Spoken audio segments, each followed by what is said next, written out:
I forgot to tell you. I need to broke all those little fuses because if I leave this car plug, my battery is going to be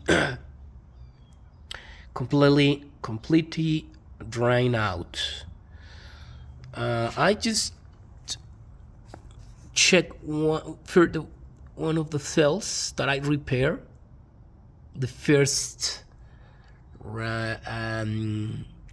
parallels of cells, and now the first one is completely damaged. Now it's in reverse. As you can see, I have 3.5, 3.6, 3.7, 3.8, and I need to broke and then balance by hand, one by one, and then purchase this card because I don't think so I can repair this.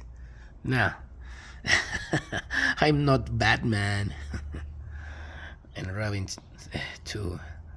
I'm an electronic engineer, just an electronic engineer. Bye.